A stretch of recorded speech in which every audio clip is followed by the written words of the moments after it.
Pernahkah Anda mendengar istilah usus buntu? Usus buntu ini mungkin adalah suatu kata yang menyeramkan karena jika misalkan terjadi usus buntu ini dikatakan harus dioperasi, harus dibuka perutnya.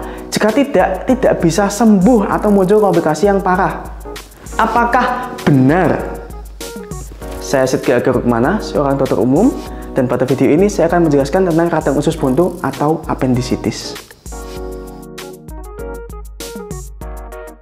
Kita mungkin sekarang sudah tidak asing dengan kata usus buntu. Sebenarnya nama lengkapnya itu adalah radang usus buntu atau nama latinnya apendisitis. Radang usus buntu ini adalah suatu kejadian di mana ada peradangan di usus buntu kita, di mana dia bisa mengancam nyawa jika misalkan tidak ditangani dengan tepat. Usus buntu ini adalah suatu penyebab tersering di bedahnya perut manusia di seluruh dunia.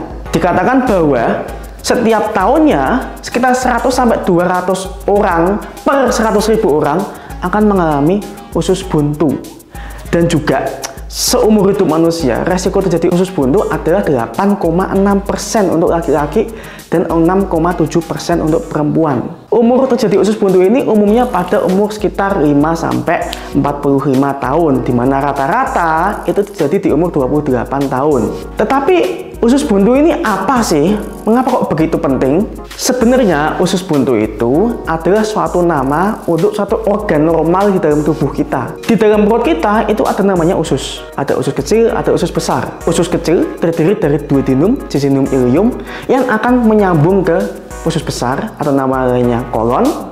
Di mana kolon ini akan menyambung ke rektum dan berujung ke anus atau dubur. Jadi makanan akan masuk melalui lambung, usus kecil, usus besar, rektum, anus, dan keluar. Di tempat bergabungnya usus kecil dan usus besar, itu ada suatu persimpangan. Ya, di persimpangan ini ada suatu bagian bernamakan sekum. Jadi di usus besar ini ada di bagian yang paling awal namanya sekum. Di sekum ini ada juga suatu percabangan usus lagi, percabangan kecil, di mana cabang usus ini dia itu tidak mencampurkan kemana-mana. Secara harfiah cabang ini buntu. Jika makanan masuk ke sini, maka dia tidak bisa disalurkan kemana-mana. Dia akan kembali lagi ke usus besarnya lagi. Nah, percabangan ini karena dia itu buntu, maka secara harfiah dia disebut dengan usus buntu.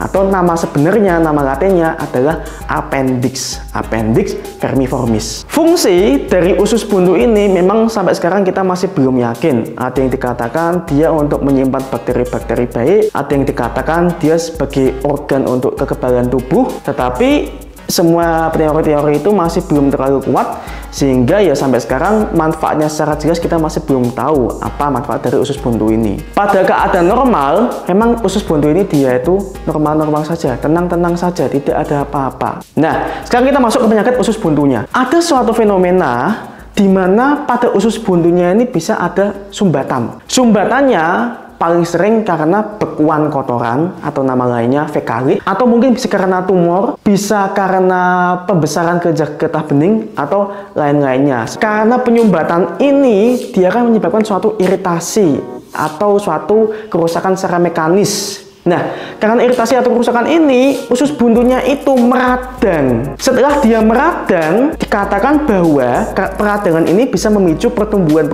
bakteri lebih banyak di dalam usus buntunya. Nah, karena peradangan dan juga banyaknya bakteri ini, maka dia akan berujung ke suatu kondisi bernamakan infeksi. Jika sudah terjadi infeksi, maka akan radang lagi.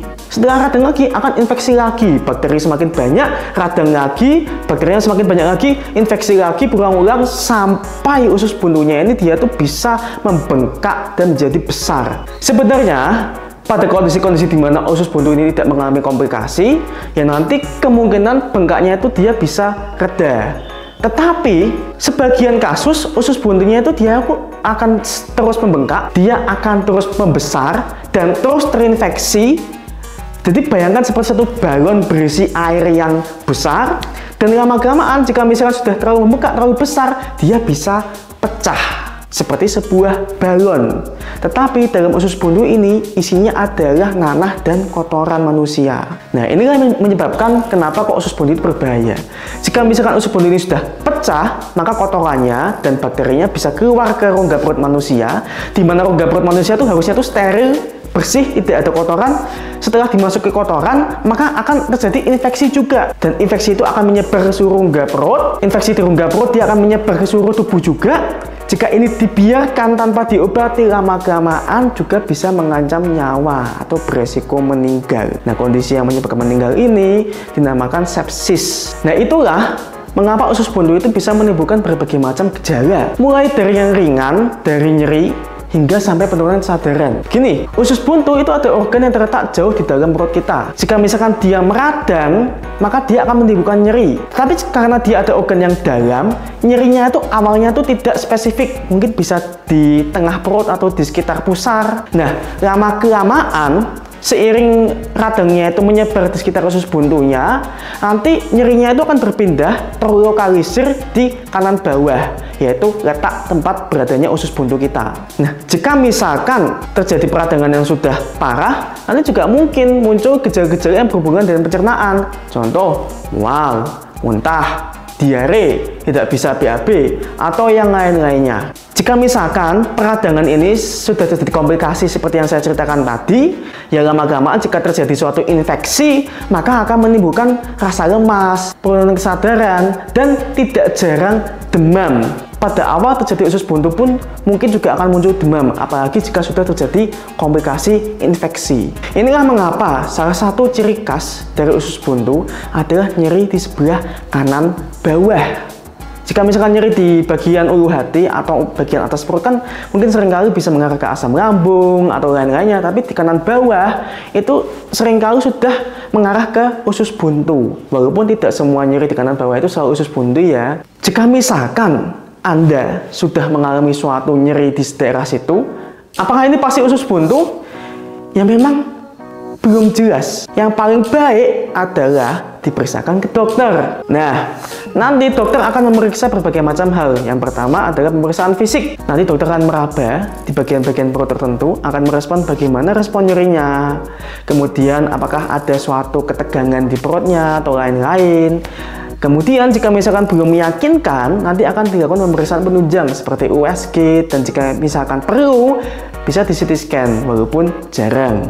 Hasil lain yang dari pemeriksaan yang mungkin muncul adalah pada sel darah putih kita itu akan naik kadarnya, karena sel darah putih ini menandakan adanya infeksi jika dia naik. Tetapi tidak semua usus buntu itu selalu naik ya kadar sel darah putihnya ya. Bisa saja dia rendah, bisa saja dia naik, bisa saja dia normal. Jadi ya semuanya tergantung dengan bagaimana keputusan dokter apakah ini usus buntu atau tidak. Bicara soal terapi, dok, jika misalkan saya sudah terdiagnosis usus buntu, bagaimana, apakah benar harus dioperasi, dok? Sayangnya terapi yang paling baik sampai sekarang untuk usus buntu adalah operasi. Mengapa demikian? Begini, usus buntu itu adalah suatu organ yang bisa dibilang tidak jelas apa fungsinya. Tetapi jika misalkan sudah terjadi suatu penyakit, dia resiko komplikasinya berat. Anggapannya begini, di rumah Anda ada suatu tong sampah berisi sampah penuh, kotoran yang sangat bau. Jika misalkan tidak dibuang, tong sampah itu semakin penuh, lama-kelamaan mungkin akan tumpah mengotori seluruh lantai rumah Anda. Nah, apa gunanya tong sampah itu jika tidak dibuang?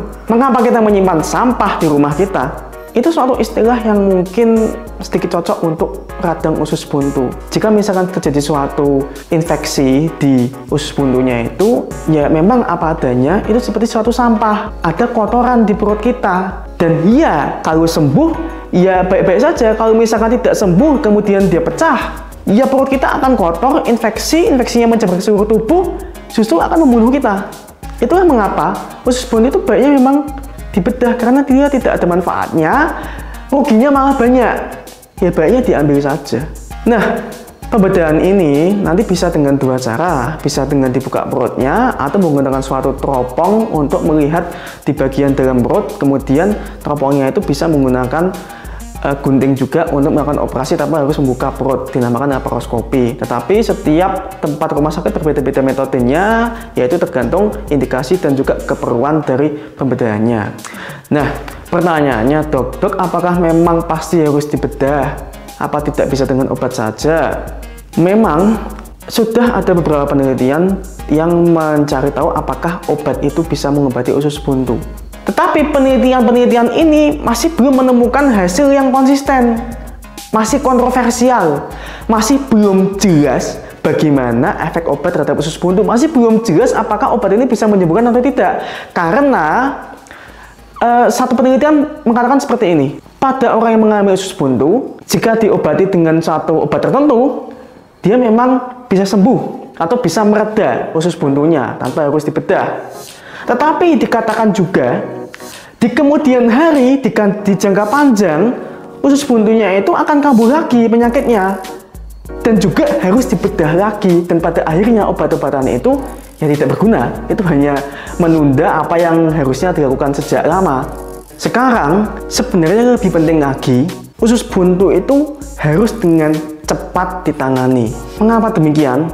Jika misalkan usus buntu itu sudah terkomplikasi, sudah pecah, sudah ada infeksi di rongga perut, infeksinya sudah menyebabkan suatu infeksi yang parah, maka bisa saja pembedahan saja itu tidak cukup untuk menyelamatkan nyawa pasiennya. Kalau misalkan infeksinya sudah parah, maka akan perlu terapi yang intensif, perlu obat-obatan khusus, dan itu tidak selalu bisa menjamin keselamatan dari pasiennya. Itulah mengapa jika misalkan terjadi suatu kecurigaan usus buntu, mungkin Anda mengalami nyeri di kanan bawah, bahkan mungkin sudah lama, segera diperiksakan ke dokter.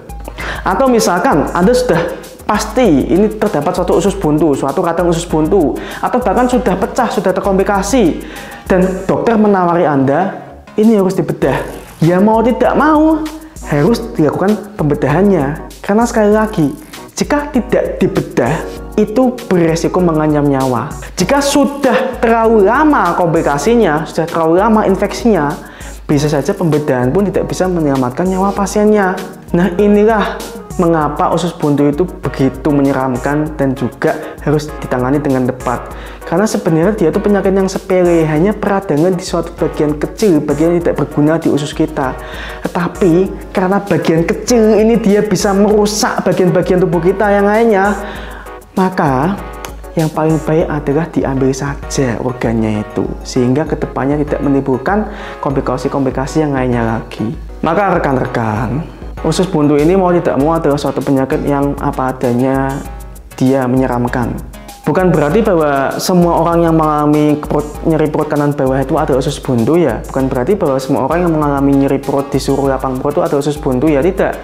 Tetapi jika misalkan sudah terdiagnosis atau sudah pasti usus buntu, ya mau tidak mau ya harus dioperasi.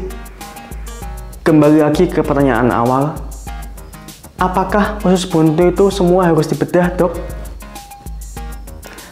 Jika sudah pasti terdiagnosis usus buntu, paling baik ya sebaiknya dibedah.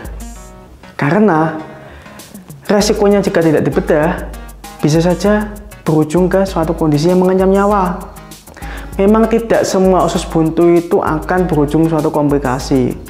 Tetapi apa gunanya sekali lagi kita menyimak satu organ yang tidak berguna yang justru bisa melukai kita.